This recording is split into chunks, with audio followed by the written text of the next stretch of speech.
name, huh? Hi, this is the Metal Gear Solid fan panel. Thanks for being here. And let's just introduce ourselves. My name's Fred Gesse. I'm an editor at PlayStationHaven.com. It's a weblog site. You should visit it. I do a lot of reviews and some editorial stuff here and there. And he's also an official Metal Gear fan. My name's Eric. I'm a web developer. I'm also a diehard Metal Gear fan. I created a website, machinima production called CPM Studios, and it's based on 99% Metal Gear. And I run some fan pages. So, yeah. I'm just here because they kidnapped me.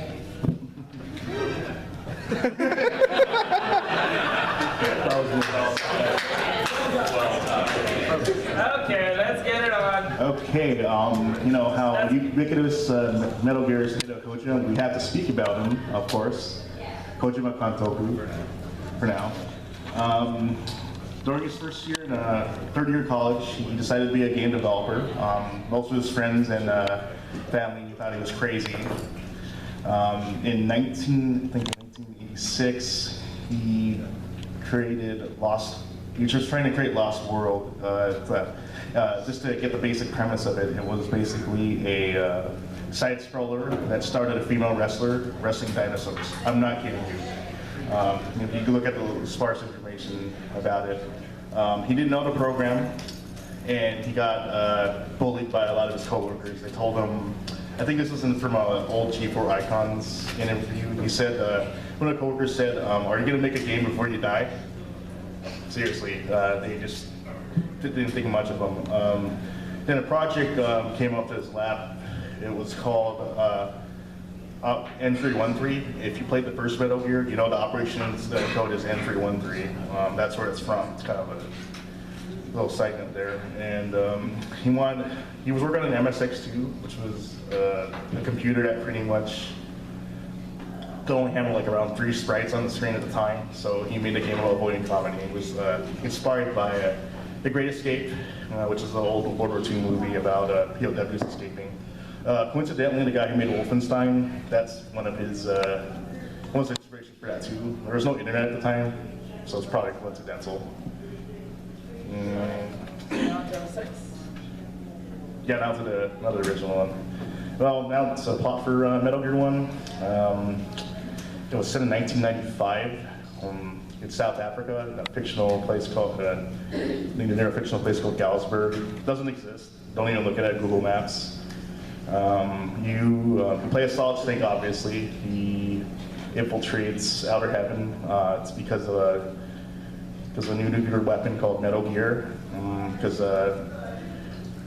Gray Fox was sent in before he was captured, and you have to rescue him and destroy the weapon.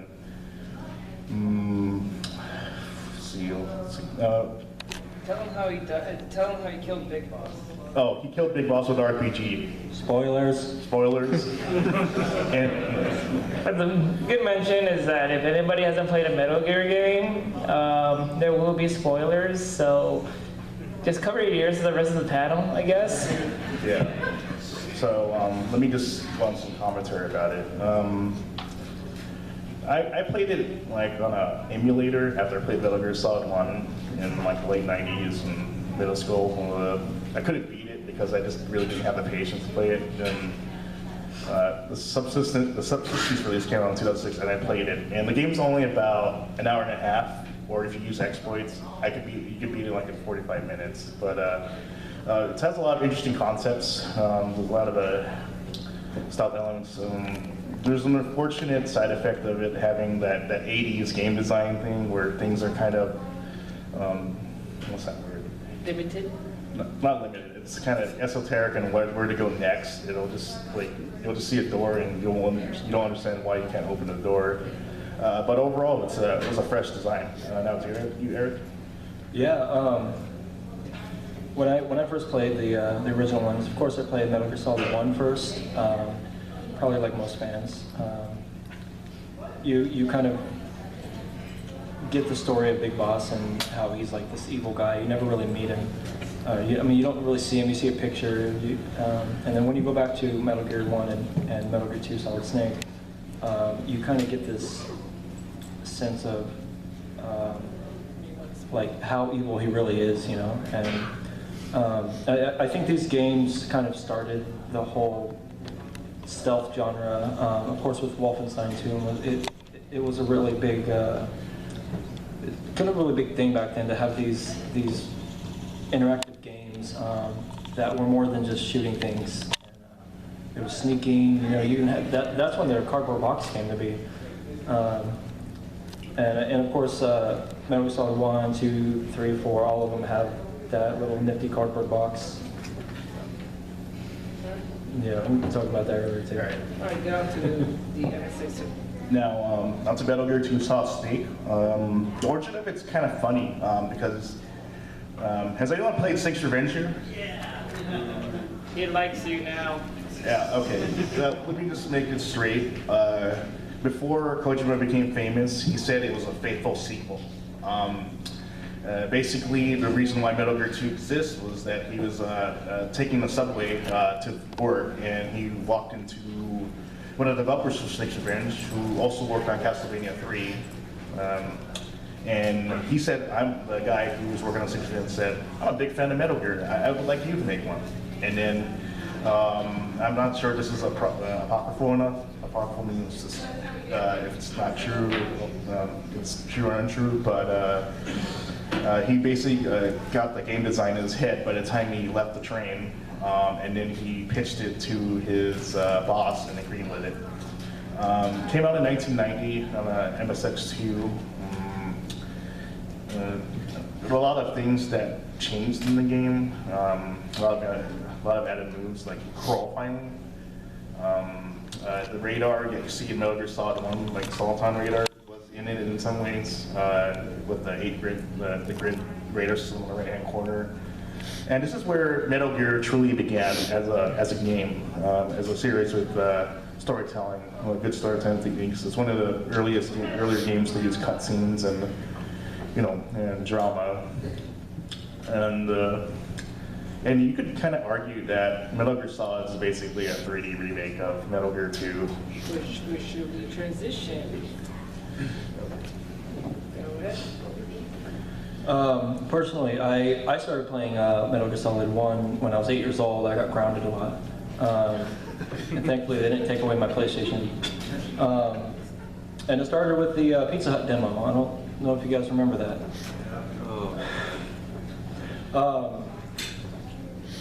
But yeah. That New York, right? Oh, no, it was Chicago. There we go. It was the Chicago stuff. Oh yeah, it's well, of course, you know, like you said, it's sort of categorized as like a remake.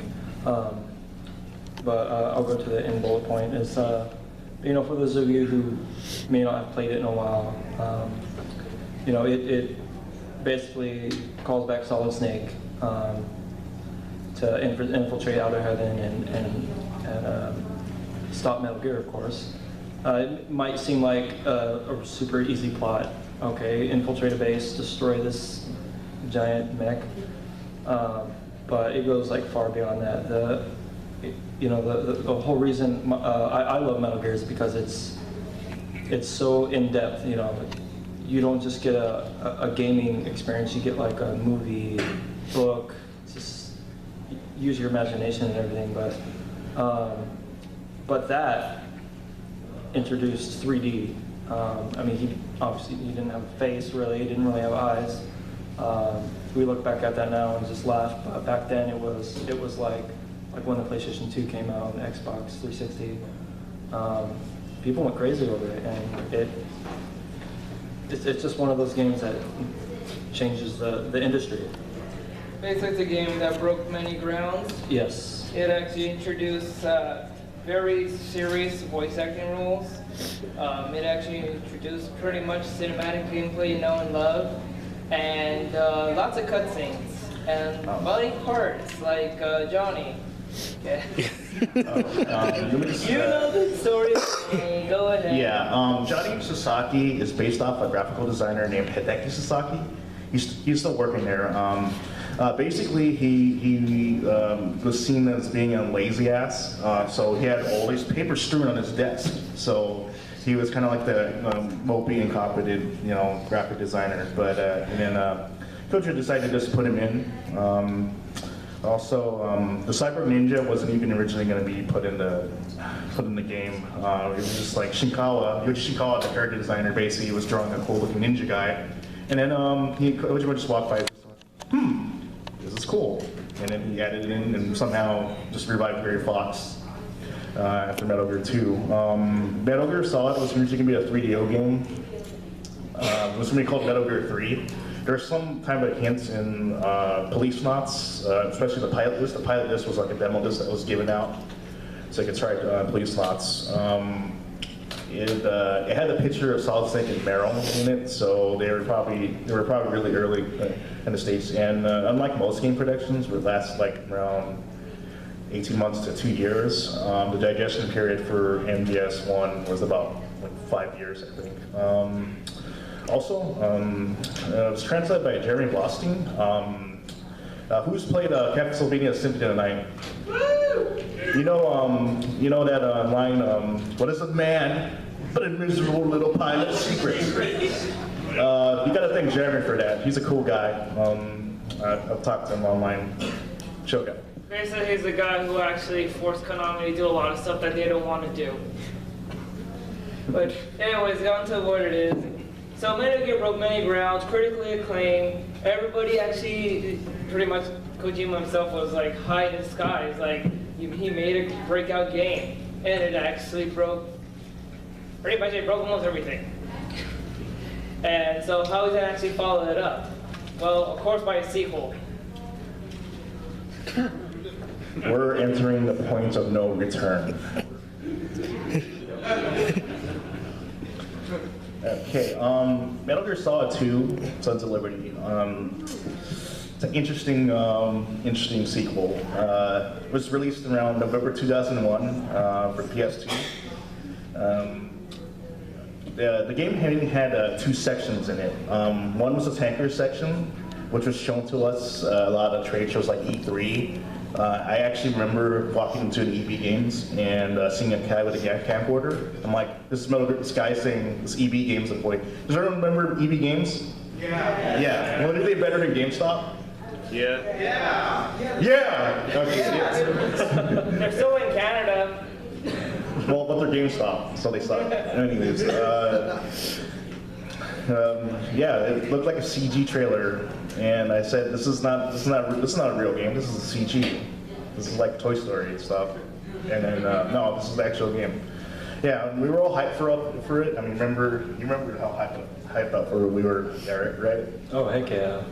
We're like Solid Snake and freaking next generation graphics. Oh yeah, like the game has so much detail that you could shoot like a can of ice cubes, and it falls, and the ice cubes actually melt if you just stare at them. It's that attention to detail that's in a lot of Kojima's games. Now, Before you get into that, how many guys actually played MGS2? Overall consensus, what do you think when you first found out it was Raiden in the second chapter? What the fuck?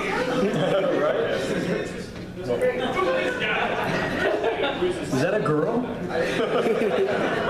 Okay. I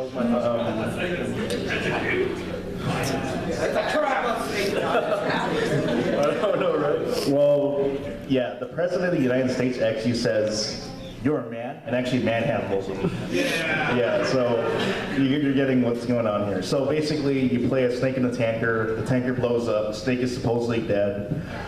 Then 2 years later, you go to this big orange facility called the Big Shell, which is supposedly an oil extraction facility for the spilled oil because of the tanker incident. A lot of things happen, and it seems like it's kind of, looking at the screenshots there, you kind of see like a disturbing similarity to the first and second one right there. This is reason being, the whole mission in, where you play as Raiden, the tanker chapter, it's basically a recreation of the original Metal Gear Solid. There's a lot of There's a lot of there's a lot of meta commentary about sequels if you look at the game and how it's designed, and a lot of the dialogue is ripped straight from the first game. Yeah. And then it goes on to a whole bunch of clusterfuck, am I right? Was it actually true? Like, I read an article that apparently with Metal Gear Solid 2, Kojima held the reins over to his production team to allow them to create the game. And so they kind of pulled from Metal Gear Solid 1 to create it, and then he stepped back in with Metal Gear Solid 3 and was like, no, you guys fucked up. Like, we're gonna do this now. I could kind of clarify that. I mean, they had like an idea basket, basically, like remember the bomb disposal submission? That was actually a designer who put the idea, and that was actually why it was put in. But there's also a lot of things that were in the design doc, which you could look up at, I think on, like metalgearsaw.org. He's translated by Mark Laidlaw. He's a pretty cool guy. He actually translated Police Knots for his Japanese thesis. Really smart guy. He translated, there's a lot of things that made the game even more ambiguous. Originally, Metal Gear Solid 2 was going to be called Metal Gear Solid 3. The Cyber Ninja was, you know it's all good, right? If you played the game. It's basically, it was basically going to be so ambiguous. Like, there's an instance in the game plan where the ninja's talking to Snake, and then it sounds like Meryl, and it switches voice, and then it's talks to Otacon and switches to Emma's voice, or Sniper, I think it's Sniper Wolf's voice. So the game was going to be even more ambiguous, and the whole inspiration for that is the Napster lot. Who remembers Napster? Yeah. Oh, okay. Like a Napster lot. So this is how he got the idea of having the theme of internet censorship in the game, as well as reading a Paul Auster novel called City of Glass. The character Peter Stillman, the black dude, the bomb guy. Yeah, that's one of the characters' names in that novel. I've read a bit of it. It's weird. It's very postmodern, just like this game. The main character is basically the author, and instead of the author, the player, the rating basically represents the player. Even in the design doc, he's named Orewa, like basically it means you. So Let's wrap it up. Let's go ahead and get back to the past. Well, but first.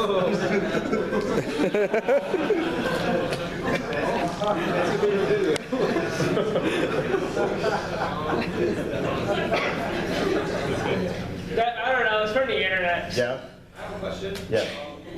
Going back to Metal Gear Solid 2, did anyone just skip the ending just to get to the final boss? Because I feel bad that I skipped it. It's actually. Okay. Honestly, those are the best written parts of the game, because the lady who translated this game did not like the game. She went personally on her blog and just took a dump on it. And number 4chan like retaliating. Pretty much, yeah, the whole MGS2 ending's like that, the whole thing. Wait, so everyone here actually went sat through the whole thing? It's interesting.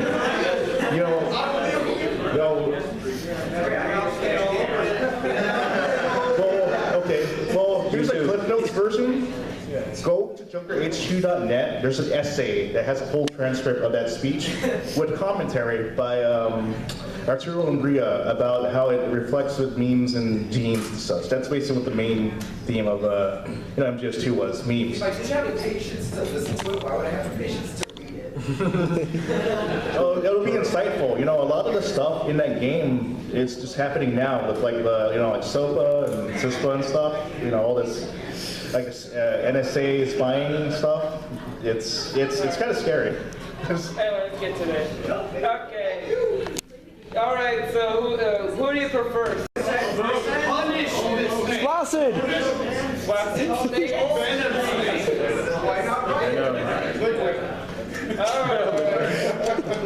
Alright, so pretty much MGS3 takes place in the 60s during the Cold War. Naked Snake is going to infiltrate and rescue our Sokolov. Sokolov, Yeah, Sokolov. Yeah, and Virtuous mission is applied. The boss is like, no, I'm going to go ahead and betray bye-bye. And pretty much left them out for dead, for saying. Then later on, it begins the mission Snake Eater. And yes, you can eat snakes in this game. It's kind of the highlight of the game. Tasty. Okay, I'll talk about this game. I played this game when it first came out. I played this after I played Halo 2, and I was so pissed off at that game because the ending was kind of garbage. And then I played MGS3. I'm like, wow, this should be Game of the Year because I thought it was a pretty good bookend to the series. I honestly was satisfied with this game and it just ending the series, so you just work on something else. It's all spy references, like James Bond, obviously, and right there. Pretty much it has a lot of different, it's pretty much playing like a Bond game. It's like we actually playing GoldenEye, now we can actually play up playing actual combat, change out the ridiculously camo system that takes so long. Start, choose, start, okay. But, you know, still a great game. It's actually my personal favorite. So, you know. Let me just add some really cool trivia here. You know the Ocelot hand gesture?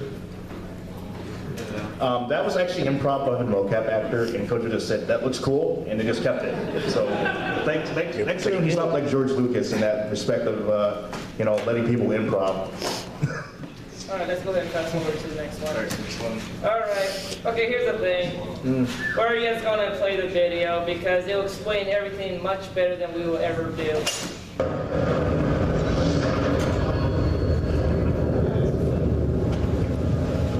Nanomachines, nanomachines,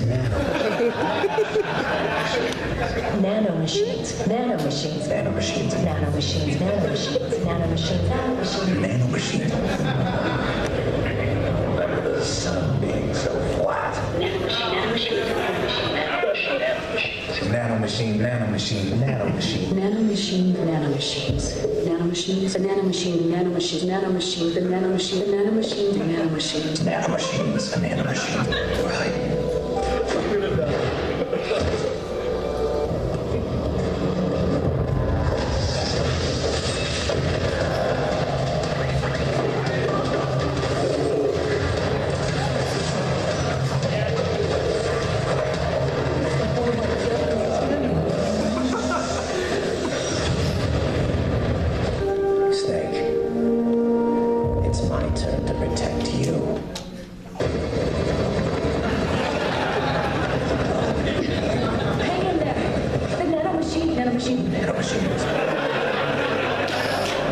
Where's the pigs?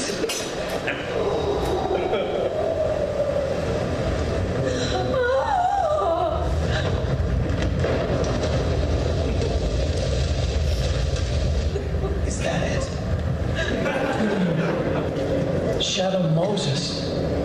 Shadow Moses. Shadow Moses, Shadow Moses. Shadow Moses. What is a snake? Snake, like Shakespeare said, knots had all spent, where our desire is got without content. Basically, it means that why don't we go into the fire like me and this guy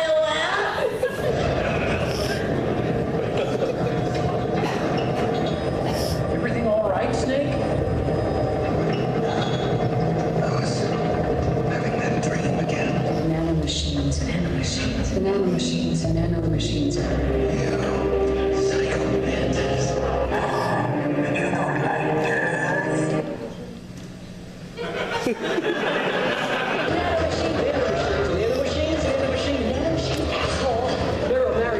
No, marry me. Sure.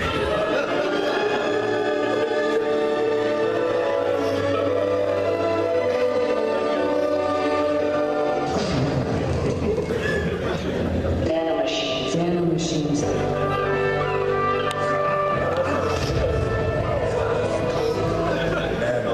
machines. Nano machines.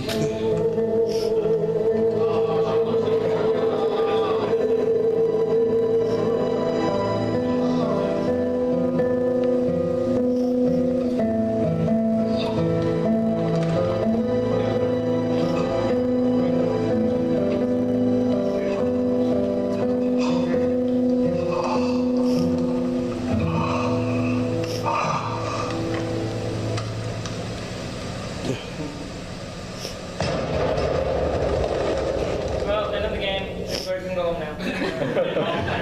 Oh, no, I'm sorry. Get it back. Nano machines.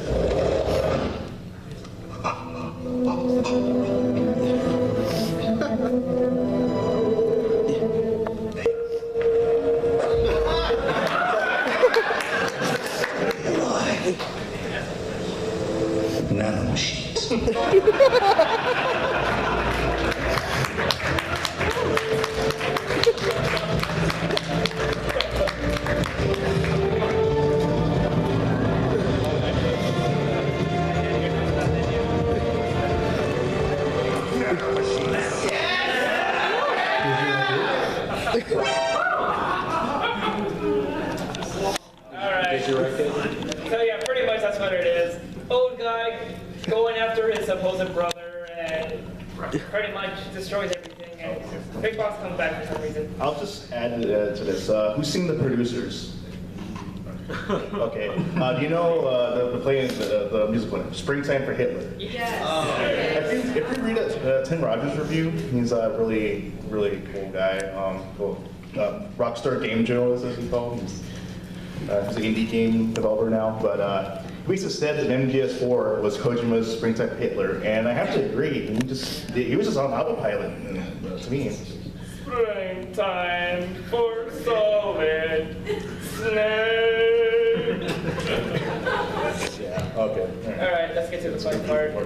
Alright, MGS5. Oh, actually, it's going to be much later on. The prequel is basically Peace Walker. Mission based for the PSP. Later been ported to the PS3 as an HD collection update.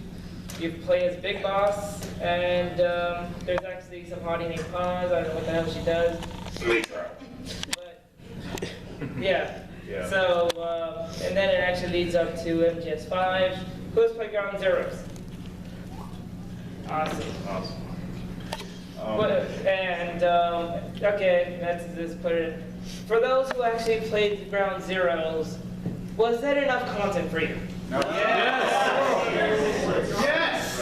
More because more. I downloaded it. Depends on how many times you replay. All right. So apparently had 2 bombs. All right. Spoilers! All right. Well, Fanimecon be coming now September 1st. So I hope you guys end up playing it. We can't really expand much about Ground Zeroes to begin with, because all it is just like you show up, infiltrate. Turns out to be that you've been double crossed by a Skullface. Very, very, very great name, Skullface. He literally has a skull of a face. Well, his original name was going to be Scarface. I wonder why he didn't use that. Say hello to my little friends. Copyright. All right. Right. So let's get on to some of the more fun.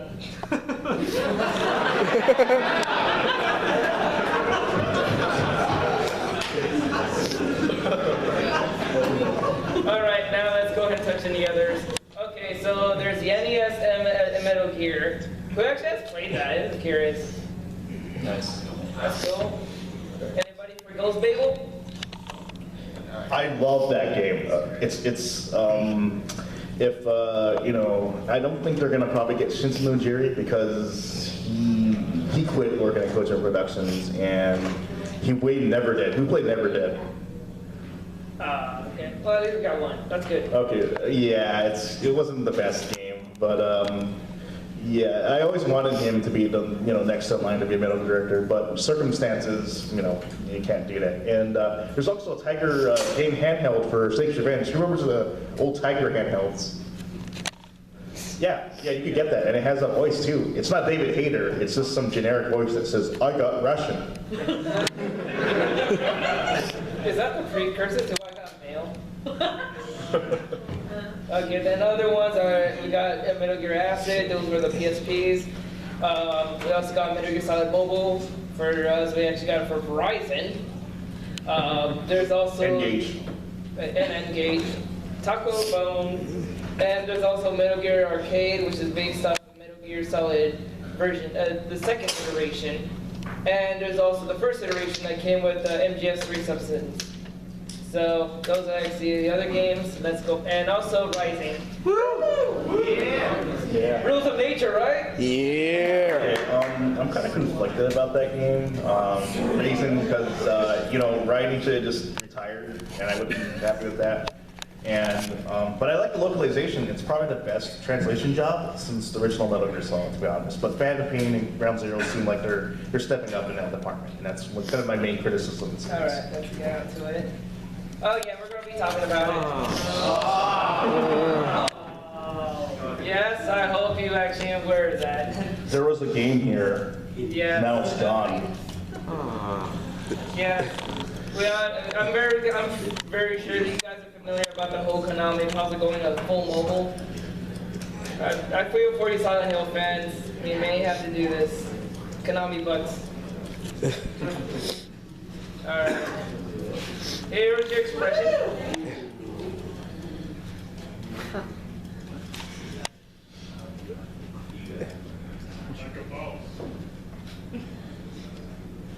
But enough talk. Have at you. All right. Alright, now, that was, okay, people just line up in front of the mic. Wait. Can you just, Or whoever raises their hand fastest gets to answer. Gets Go say the question. Question, okay. You, okay. You. No, say the question. Okay, alright. Okay, Yeah. alright, okay, I gotta make an easy question. You're gonna get a pretty cool stealth game here. I'll show it to you later. Okay. Prizes after he Prize wins after it. he That's wins the whole. This Yeah. is a sneaking game. Yeah. You must sneak in a surprise afterwards. Now, go ahead, Yeah, speak. okay, who wants, okay, well, now here's the one question. You only get to answer once. Whoever has Yeah, the who quickest hands wins. wins, okay. Okay. All right, what year did Metal Gear Solid 1 take place in? Damn, that guy. Fuck. I know. Wait. Metal Gear Solid 1? 5, 4, 3. 2005. You're right.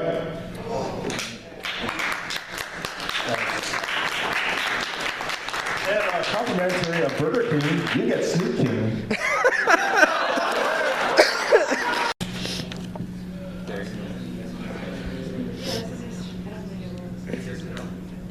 He dared do it. Do it. It's yes or no. That's not his real name. You're right. There you go. It's actually a nickname by Dr. Strangelove because it was there was this sci-fi novel that he thought he was kind of like a drone robot. He was always like following her, like he was basically lovesick with her. Well, he doesn't want to hear more about it. Give him the prize. Yeah, what's his real name? You might know it. Found in Pain. Oh. Okay. Well, this is a gift from a friend who was taught at Jet and he went to TGS. You get a Metal Gear Solid 4 placard. And it says it's coming in 2007, and we know that's all bullshit.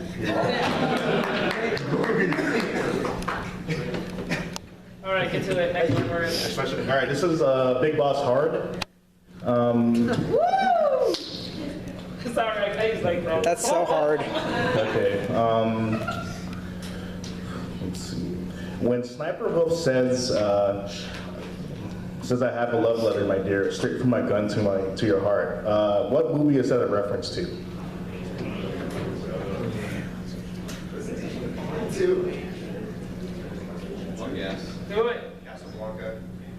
And Come on. go on. Come on. We have like 50 people in a room. Keep answering. Say random Right, you- movies. Come on. You at the back. Say Goodfellas? And I know it's a game show of some kind.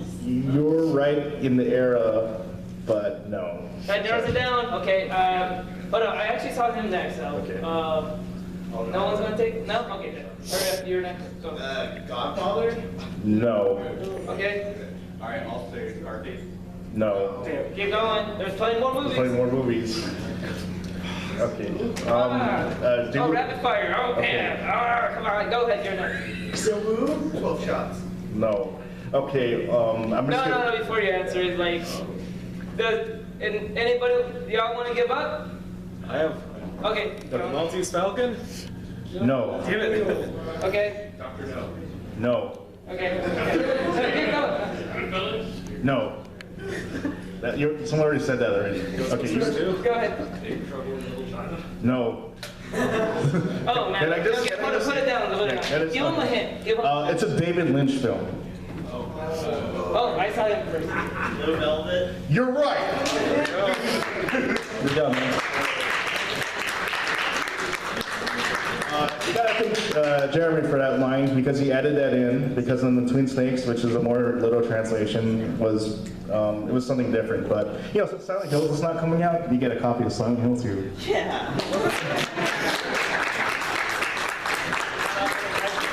Thank you. I actually don't have Silent Hill 2, so this is Congrats. You're gonna. All right. Next, Memory of PT.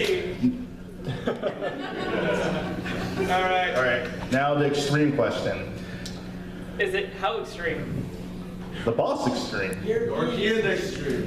Yeah, European extreme. There you go. It's all right. Better yet, extreme. Okay.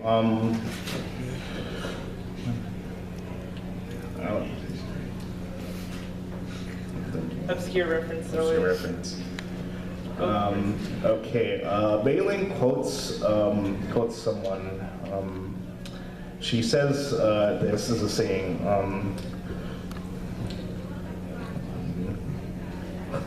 I always forget those, but whatever. If you can't remember that, pick another one. Obscure questions. Oh, okay, now I know what it is. Mailing says, has a saying, nice guys finish last. Who said it? Yeah, Green Day. And, No, okay. Come on. come on. Okay, go. Solidus. And, Go ahead. and. This is a Mailing quote. She's quoting someone from real life. Shakespeare. And, Jagger Hoover. it's a historical figure, but no. No. Oh, Patton? Who? General Patton, what was his name? No. You're getting kind of close. Who? No. Okay. Who? Machiavelli? No, she never quotes Machiavelli. Oh. You in the back of that red shirt? Shakespeare? No. No, go ahead. Winston Churchill? No. No. Give him a better hint. Okay, he was a manager for the Brooklyn Dodgers. I'm not making this up. I saw him right there. Okay, go ahead. Does it matter if I cheated?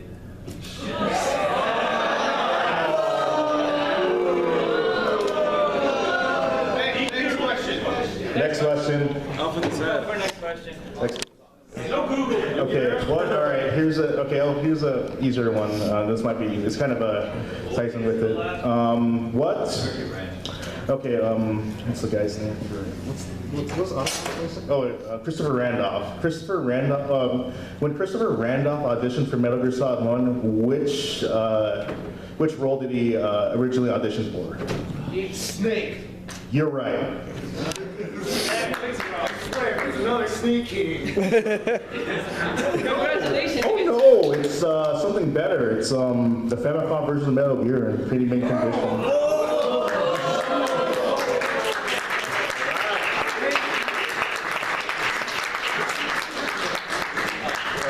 If you open it up, there's an anime version of Snake in there. It's a little trading card there. It has everything in it. Don't open it. Don't open it.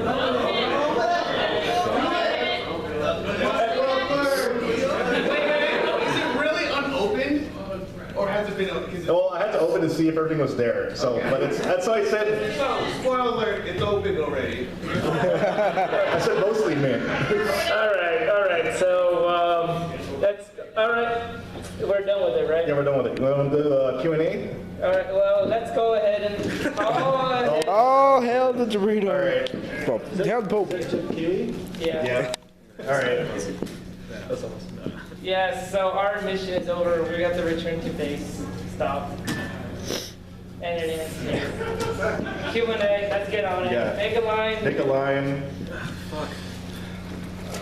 Oh, you know what, for you, you can, you're gonna be, so you can. Yeah. Yes. Yeah, I know you. I do know you, but So, yeah, go ahead and actually end up making a line. make a line. Yeah. But you want to go first because you're not like gear. Yeah. I just don't want to walk over. Yeah, that's fine, just go ahead. Just go ahead. Go ahead. Your question. Go ahead. Oh fuck, I forgot my question.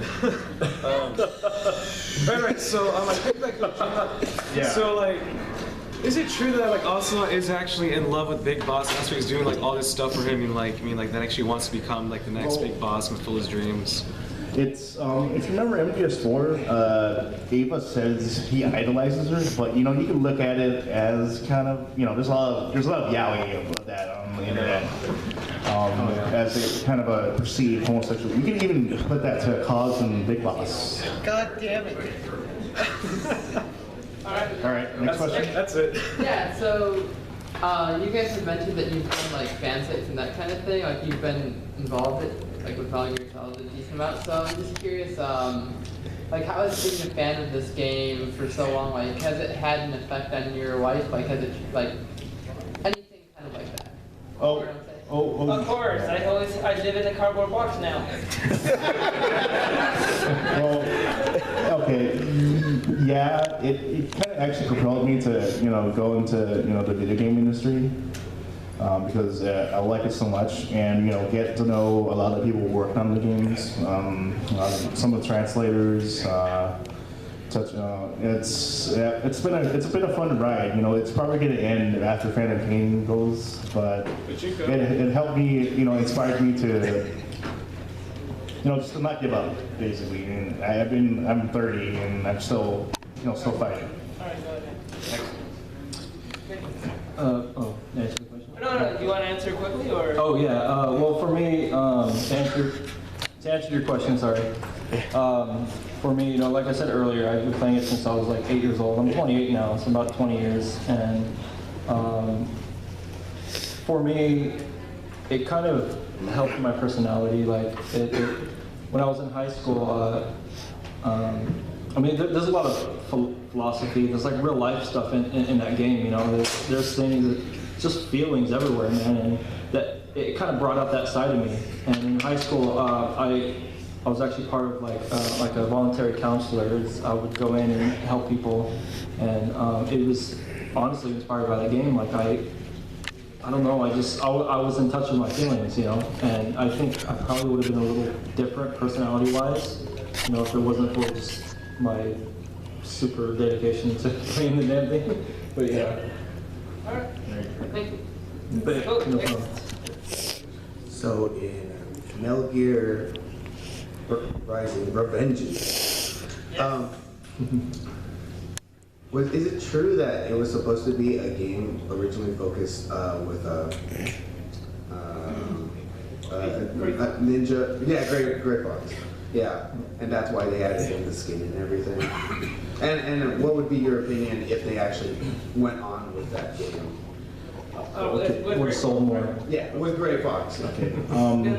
Then there would have been more. It would be rules of nature anyway. Okay. Well, yeah, and basically, just to get it, get straight with that, Kojima actually wanted a Gray Fox team with that mechanic, but the team chose Rising during pre-production. And this is when it was called Metal Gear Solid Rising, which I can't, unfortunately. A sequel, it's kind of hard to say because of how Fanime and a lot of the Japanese video gaming industry are shifting. You're probably going to see Metal Gear Rising for Ninja. I have something to add. Real quick. If it was Hyper Ninja instead of Raiden, how would you feel? Quick. I'd actually like it more because at least it'll just be like a side story, not just crushing on what you did in MGS4. All right, go ahead. What do you think? Who doesn't want to see more Gray Fox? I mean, All right. Next. get access to. Yeah. My question is regarding Metal Gear Online. Oh, you're into my territory now. Which I'm like destroying as far as online gaming goes now, because that like ever since I played Metal Gear 4 online, I mean there's nothing like Yeah, I know it what since you it mean. Yeah. sucks. I don't know what to do. I just have all these withdrawals. Quick interruption. What was your main game? Which mission? I just kind of I did the 8 or the I think it was 8 on 8 just jumping in, but I had the expansion so I was able to play Dragon or at Big Boss the punch. Yeah. Like any specific missions you actually got into, like base or sneak or team deathmatch or what? I did a little bit of everything, but I remember each week they had the death. Survival. Yeah, survival. That was pretty crazy. And you got to see people who were just like ungodly powerful, and yeah. Yes, especially with their Ethernet connection. Yeah, no, for sure. All right, so go ahead with questions then. Oh yeah. Pretty much, how does it feel without having NGO in our lives? Yeah, and I don't know how the new one, if it's going to be even close, because the whole. So I can actually definitely tell you about it. I actually played the first iteration. I actually liked it, but I hate all those shotgunners. Oh, okay. And then when it came to the second one, I actually enjoyed it a lot more. My personal thing, Sneak. I am a heavy Sneak guy. I was actually global rank 50 before this asshole got me Modern Warfare 2. Yeah. And then it went down to 200. Yeah. So. Well, my question kind of, I wanted to kind of see what you guys said about that, but also I want to see, because you were talking about the nanobots, and I feel like that really made that online game believable. But now we're not going to have that, so I don't really understand how this next one. I mean, it's going to be a different variation, but I wonder about the. It's still the same marking, man. Remember, you can actually mark with binoculars. You can spot the same thing. The only real difference is that they're using like far-fetched, like semi-realistic technology to actually spot out the enemies. So it's like we don't really have much information aside from what we got from the trailers. So. Anyways, go ahead for lightning round. I'm sorry about that. Let's get it going. Phantom Pain is still late for 2 weeks. What do you do now? Kill myself. I replay the games and I live stream it on Twitch. All the games. Two questions. One, how do you feel about Sony releasing a Metal Gear Solid movie? And the second one is, why isn't Revengeance #2 being released? Okay, movie, they got a decent director, and he did, a show, what was it, King's Summer, it's kind of like Stand By Me, if you watch it. So he's an indie director, so he's kind of untested, probably. Nolan was like that for Batman, you never know, it might be a good movie, but in Rising 2, no, I don't think so, sorry. Actually, the movie, they have to handle it with care, so we might not even see it for like 3 to 5 more years. We need David Hayter right. Yeah. Go ahead. Did Dr. Clark get a sex change? Actually, to answer your question, I remember Mark did an article on the Snake Soup about it. He basically said they used it was a neutral pronoun, so it was a he. That's the default pronoun. So he was a he, but that's just it's retroactivity, like Star Wars. Good question. The new Metal Gear Solid 5 is going into a lot of new directions, more grittier, open world. What's your honest opinions on it so far? I think it's a welcome change to this series, but it's kind of sad not seeing the the codec to get those little Easter eggs or talk to Mei-Ling and flirt with her and stuff. Yeah, it kind of lacks in that department. But overall, it's a cleaner,